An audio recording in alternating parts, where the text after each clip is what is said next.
اکبر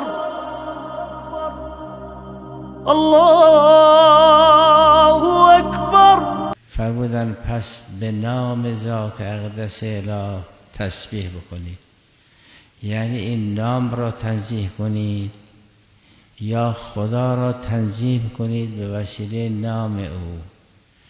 سبح الله باسم ربک، یا نه سبح اسم ربک، که این اسم به اعتبار مسمی از قداستی برخوردار است. در قرآن کریم فرمود همه آسمان و زمین مسبح حقاً، تسبیح گوی او آسمانی ها هستند و زمین. در سوره اسراء هم به نحو موجب کلیه فرمود همه موجودات مسبح حقاً، ان من شیء الا یسبح بحمد ربه. در اونجا مشخص شد که تسبیح خدا با تحمید او همراه است. ان من شیء الا یسبح بحمده. چرا تسبیح خدا با تحمید او همراه است؟ برای اینکه انسان در همه امور نیازمند است. اولا باید به کسی مراجعه کند که بی نیاز نباشد. ثانیاً زیرا اگر او هم نیازمند باشد مثل همین شخص محتاج به شخص دیگر است.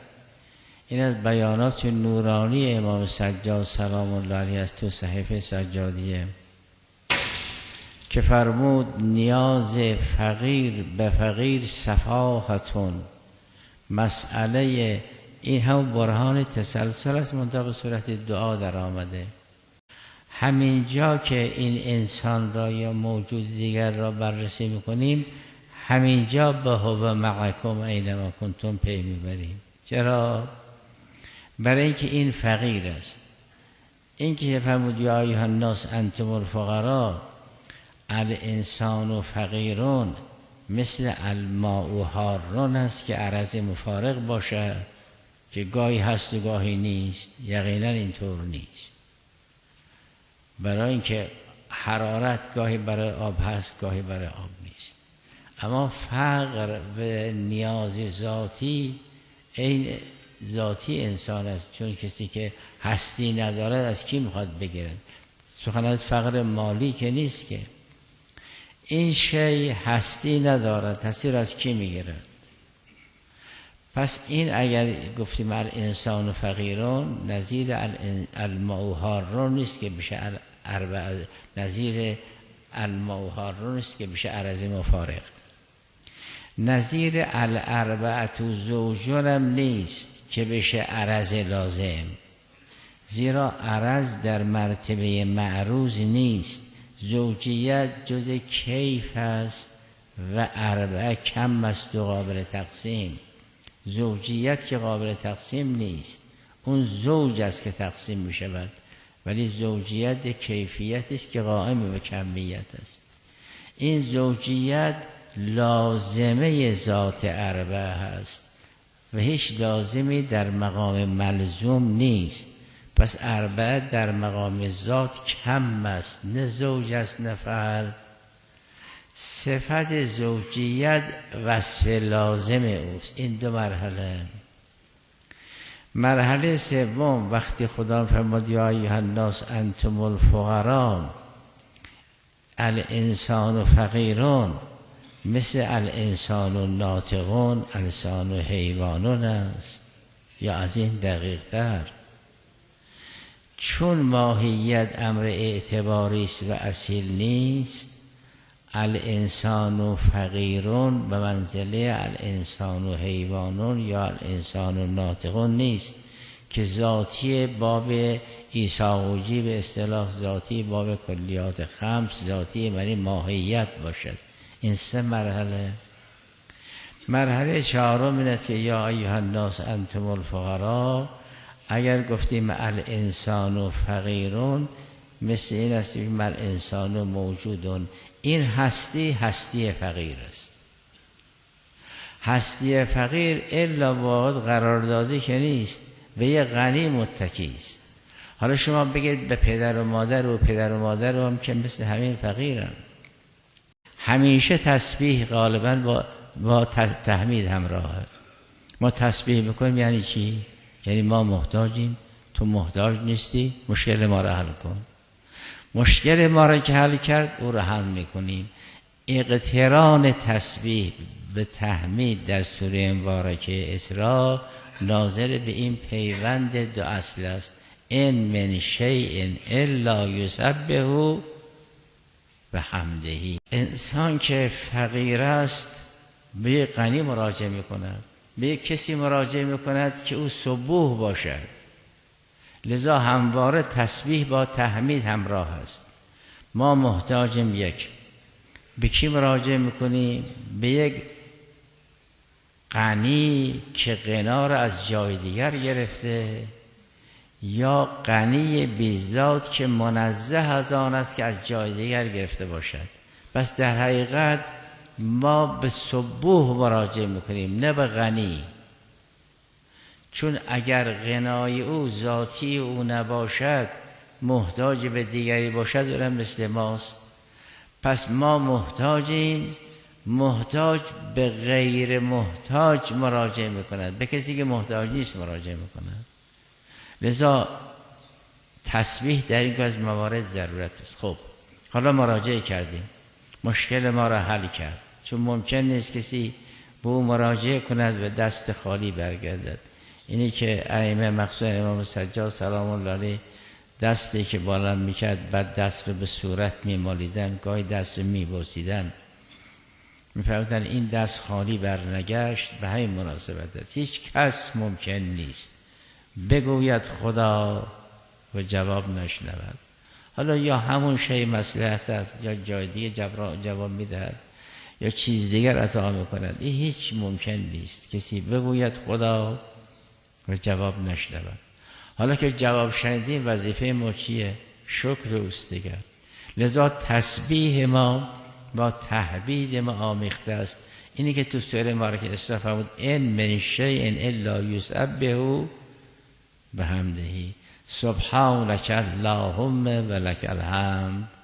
چرا سبحان؟ برای اینکه نیاز محتاج را سبوح برطرف میکند، یعنی بی نیاز. او منزه از حاجت است، چون اگه منزه از حاجت نباشد که نمیتوند نیاز محتاج برطرف کند. حالا که نیاز ما را محتاج کرد، ما موظفیم ادب این لطف را بکنیم. سبحانك اللهم و لک الحمد. این ذکر از همون آیه سوره مبارکه اسراء گرفته شد که ان من شیء الا یسبح بحمده. تسبیح میکنیم او را چون او بی نیازه، چون نیاز ما را برطرف میکند تحمید میکنیم.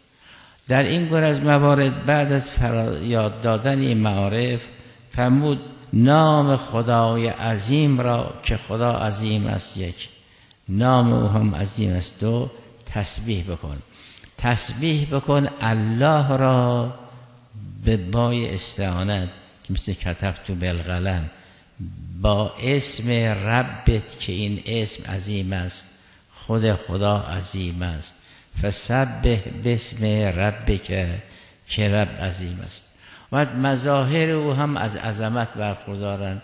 او عظیم به ذات است، هر چه که او عظیم شمرد، قرآن را عظیم شمرد، خلقت را عظیم شمرد، قسم به آسمان و زمین را عظیم شمرد، اونا عظیم بالعرضن. فسبح باسم ربک العظیم. خب بعد از این فرمود فلا اقسموا بمواقع النجوم.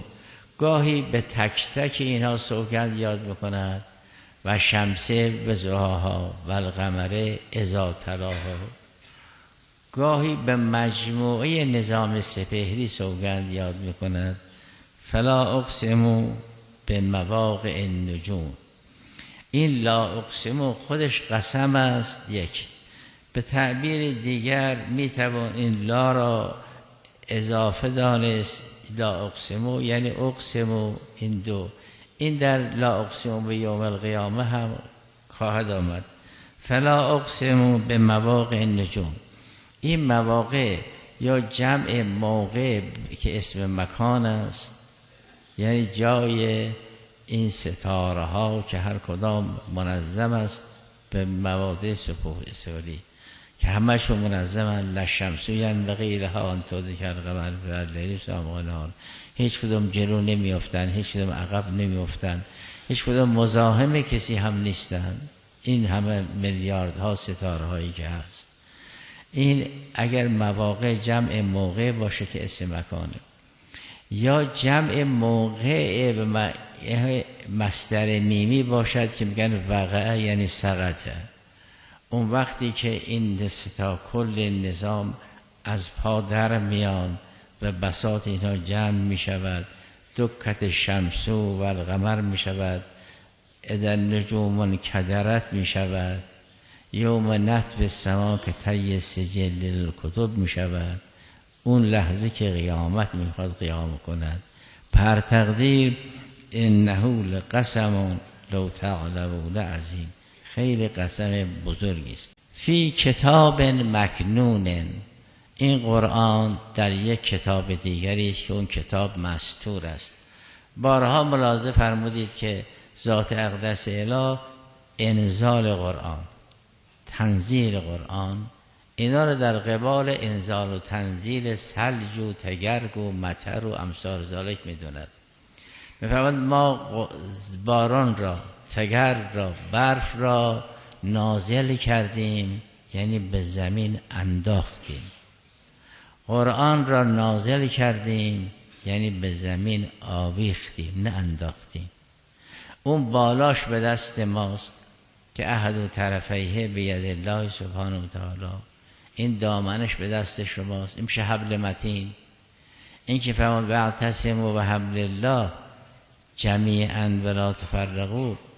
حبل، تناب اگر یک گوشه افتاده باشد این مشکل خودش حل نمی کند. اعتصام او چه اثری دارد؟ این حل مادامی که به یک جای بلندی بسته باشد اعتصام به او سودآور است، مشکل حل می کند. فرمود واعتصموا بحبل الله. این تنابیه طرفش به دست خداست. احد و طرفیه بید الله سبحانه و تعالی. ما که قرآن رو به زمین نینداختیم مثل باران، که قرآن رو به زمین آویختیم. لذا شما این رو بگیرید ورقه و اقرا ورقه بخوانید و بالا بیایید، ولی این رو بدونید این حبل متین که از بالا به پایین آویخته شده، این دامنش عربی مبین است، بالاش نه عبریست، نه عربی، نه تازیست، نه فارسی. بخواید با لفظ و مفهوم بالا رو بفهمی شدنی نیست. انه فی ام الکتاب لدینا لعلی حکیم. عربی مبین نیست، این دامنش عربی مبینه.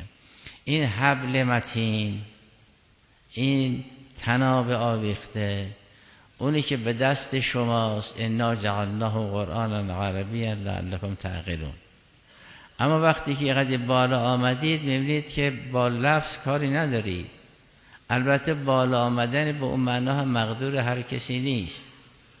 شما میبینید بعضی از مطالب را ائمه علیهم السلام میفرمان که با هیچ وجه نمیشه از لفظ در آورد و ما علی الرأس قبول میکنیم. چرا؟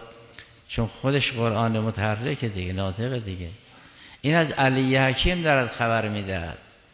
ما نباید توقع داشته باشیم که این آیت لسان العرب هست یا نیست. این که از عربی مبین حرف نمیزند که، این از پایین قرآن حرف نمیزند که، این از قرآن عربی حرف نمیزند که، این از کتاب مکنون حرف میزند.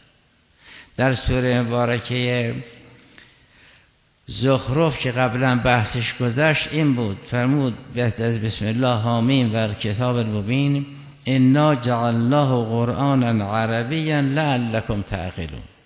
اما و انه، همین قرآن، فی ام الکتاب لدینا لعلی حکیم. خدا علی حکیم است. یک کلام خود را علی حکیم میدوند به اعتبار متکلم. این دو، مثل که خدا رؤوف رحیم است. در پایان سوره مبارکه توبه این رؤوف و رحیم را به وجود مرگ پیغمبر صلی الله علیه و سلم نسبت میداد. عزیز علیه ما عنتم و بالمؤمنین رؤوف رحیم. رؤوف و رحیم تو دعای جوشن کبیر اسماء دیگه از اسماء ذات اقدس اله است دیگه. منتها این صفت فعلی است. وجود مبارک پیغمبر صلی الله علیه و سلم مظهر این نامه. در پایان سوره توبه فرمود و بالمؤمنین رؤوف رحیم. با که رؤوف رحیم مال خداست. اینجا هم درباره خود قرآن فرمود و انه فی ام الکتاب لدینا لعلی حکیم. علی حکیم از اسماء ذات اقدس اله دیگه.